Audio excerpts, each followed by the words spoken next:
ওঠে শ্বশুরের কাছে দেয়, কিন্তু অন্ন নিয়ে যায়, জল নিয়ে যায়, খালি অন্ন আর জাল। দশরথ লক্ষ্য করে বলে, বৌমা লিখে দাও, আমি খেয়ে নেব।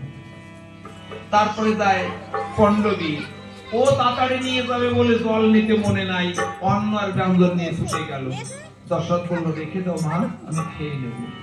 তারপরে গেল উর্মিলা, উর্মিলা ওইভাবে গেল, অন্ন নিয়ে গেল, ব্যঞ্জন নিয়ে গেল, কিন্তু জল নিয়ে গেল না। সবার শেষে সীতা দেবী, সীতা দেবী এক হাতে ছিল অন্নের পাত্র, আর এক হাতে ছিল জলের গ্লাস।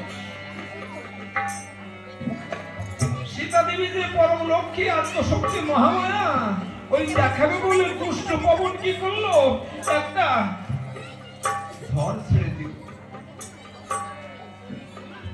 যখন দুষ্ট পবন একটা ঝড় ছেড়ে দিল, ওই ঝড়ে একটা আবর্জনা উড়ে যেয়ে পড়লো অন্নের উপরে। এক হাতে অন্যের ঢাল আছে ধরে, আর এক হাতে জল ভরা গ্লাস পরে। সীতা ভাবে, অন্তরে এখন আমি কি করি, শ্বশুর মশাই সম্মুখে দেখা যায়, আমি যদি গ্লাস রেখে আবর্জনা ফেলতে যাই, তাহলে শ্বশুর ভাববে আমার মা এইভাবে অভক্তিতে আমাকে খেতে দেয়, কি করি। সীতা দেবী নিরুপায় হয়ে সেই দিনে ললাটের অগ্নি প্রজ্বলিত করলো।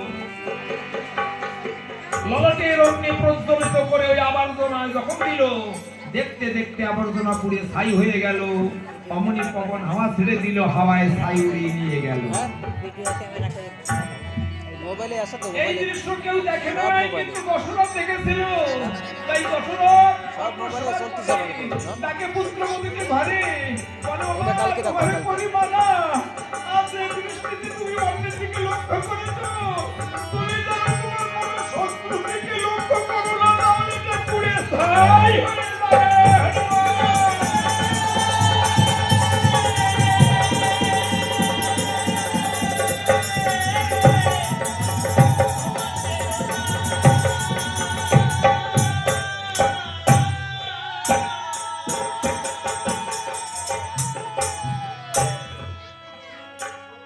তাই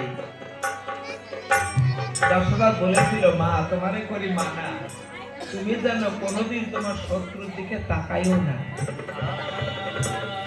তাকালে পরে এই আবর্জনার মতো শত্রু যাবে ভুলিয়া। তাই সীতা দেবীর এই কথা মনে আছে, রাবণ আমার শত্রু সবাই যাবে, আমি যদি লক্ষ্য করে তাকাই রাবণের পানে, যদি রাবণ আমার নেত্রাগুলি পুড়ে যায়, তাহলে জগতে মা মা বলে কে ডাকবে আমায়।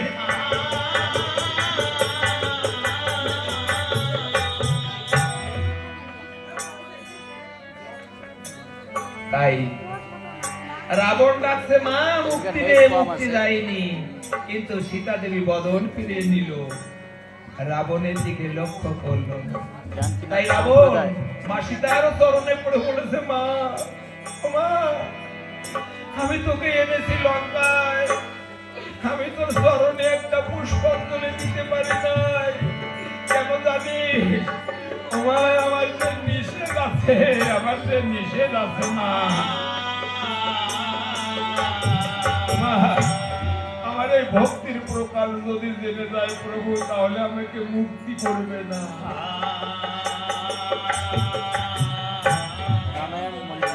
তাই পড়িয়া পড়িয়া রাবণ বাসিকার পায়, বলে আর আমি কবে পার হব আমার দীনবন্ধু রামের জয়।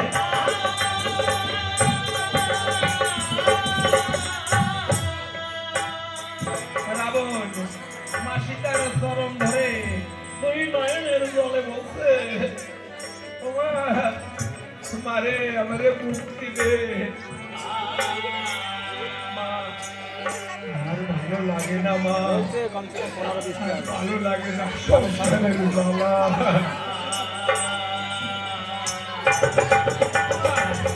আর ভালো লাগে না,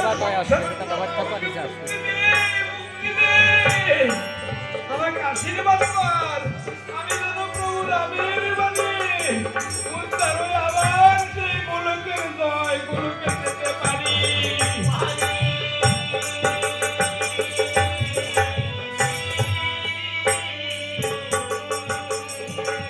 যখন নয়নের জলে রাবণ মায়ের চরণে কামনা করছে, মারে আমারে মুক্তি দে, আর ভালো লাগে না সংসারের জ্বালা, আমাকে মুক্তি দে। এই দৃশ্যগুলো লক্ষণ অদূরে দাঁড়িয়ে লক্ষ্য করছে, কি রাবণ তো আমার মায়ের পরম ভক্ত, আমার দাদার পরম ভক্ত, এই কার সাথে আমরা যুদ্ধ করি? কিন্তু ভক্ত এই লঙ্কার ভিতরে রাবণের মতো ভক্ত কেউ নেই। আমি কি করি? আমি ভক্তর পরশ কেমন করে পাবো? লক্ষণ ছটফট করছে যে এমন ভক্তর যদি একবার পরশ করতে পারতাম, হৃদয়ের প্রাণ জ্বালা যেত।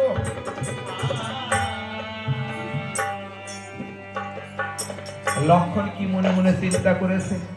একটা বৃক্ষকে ধরিয়ে লক্ষণ বলে, আমি এই মনে করি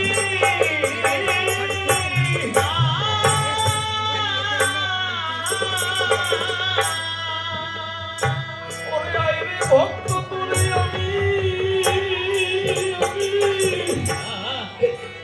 আমি পরশ করি।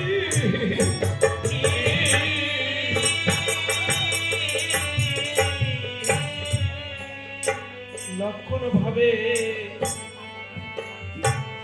আমি এই মনে করি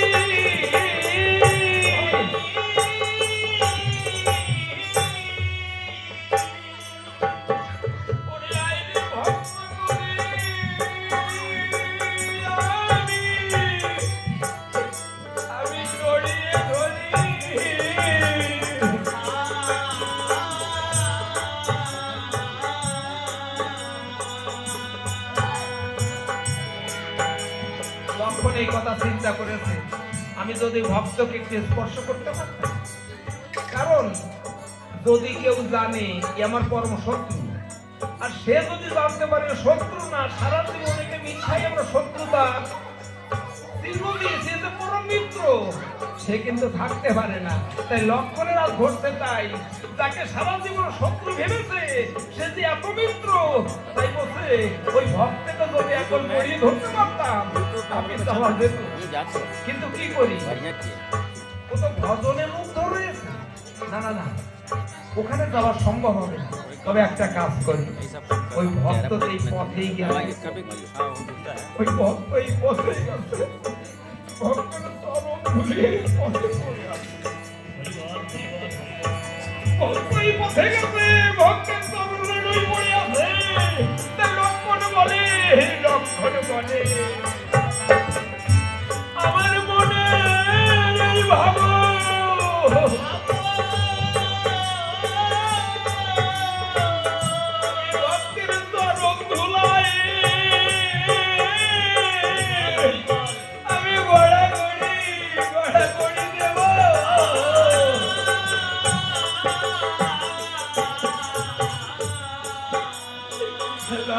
ভাবে আমি এই মনে করি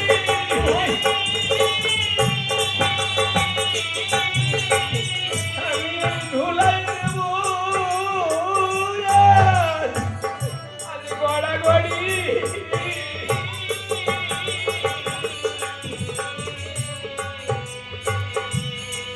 মনুরে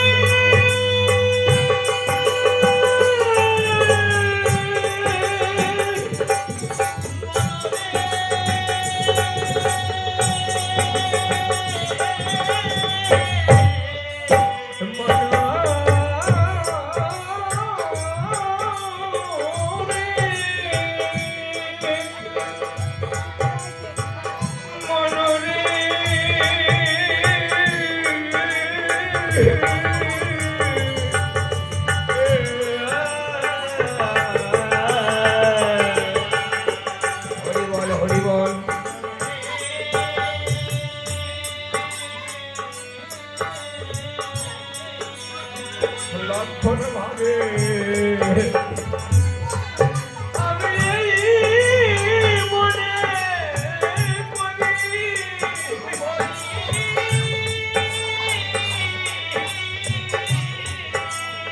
এই ভক্তের চরণ ধুলিতে দেব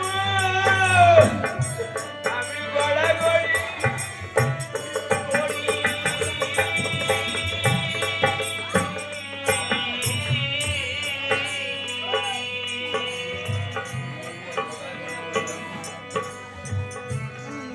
লক্ষণ ধুলাই গড়াগড়ি যাচ্ছে ভক্তের চরণ ধুলি পাওয়ার জন্যে।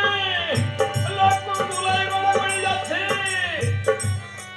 যখন গড়াগড়ি যায় একটা শব্দ হয়, ওদিকে রাবণ মা সীতার চরণে বলেছে মা মুক্তি দে মুক্তি দে।